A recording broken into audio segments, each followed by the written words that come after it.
Video, we're going to take a look at how to get started using Screencastify. So what you're going to want to do is kind of create your lesson, whether you're using Google Docs or Google Slides.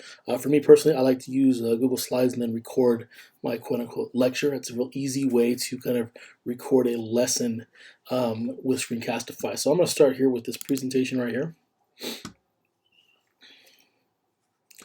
And what I'm going to do once it's ready to roll, I'm going to go to my Screencastify button is right here, this little arrow extension you see here on the top of your Chrome browser.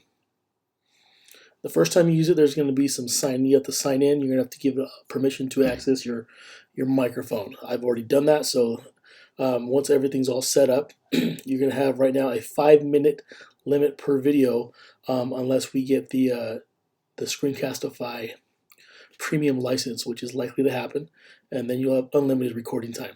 So when I hit record, I'm going to click in the window here, and then when I click share, there'll be a 3-second countdown. You'll see the 3-second countdown pop up, and you won't talk until the countdown is finished. Alright, so now it is actually recording my screen, so I would then go to present mode, and I would start my lesson. Okay, ladies and gentlemen, this is a lesson on World War II. I click through my slides. Okay, your first slide here, we're talking about the Axis powers, which would include Germany, Italy, Japan.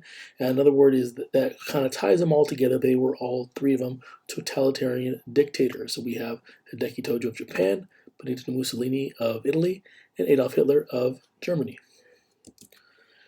Their enemies in World War II were known as the Allied powers, which would include countries such as the United States, Britain, Soviet Union, and France. And here we have the leader of Britain, Winston Churchill, President of the United States, Franklin Roosevelt, and the leader of Soviet Union, Joseph Stalin.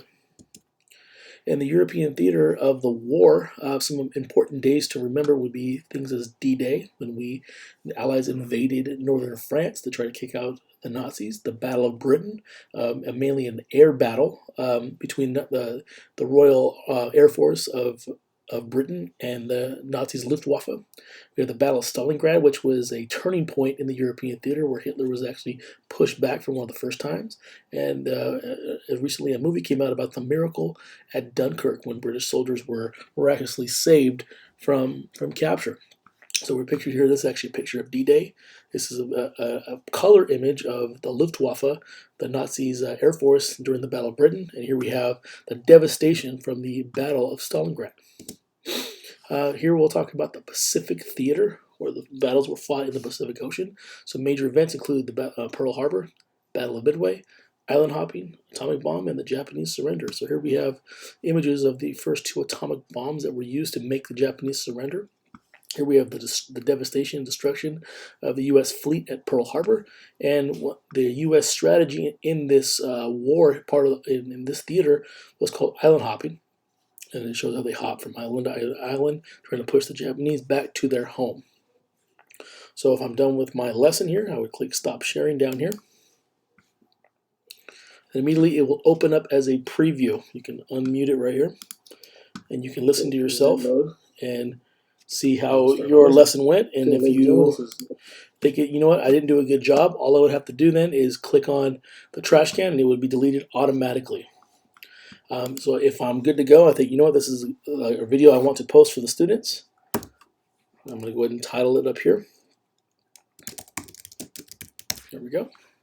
And now it is been titled. Now this automatically saves in your Google Drive. So all you have to do is just simply X out of there. If you go to your drive, you'll automatically now have a folder here created for you called Screencastify. When you open that up, you'll see that the video I just made, lesson video, has automatically been set up in this folder for me. And from here, I can use it to post it to Google Classroom or YouTube or however I want to get the video to students.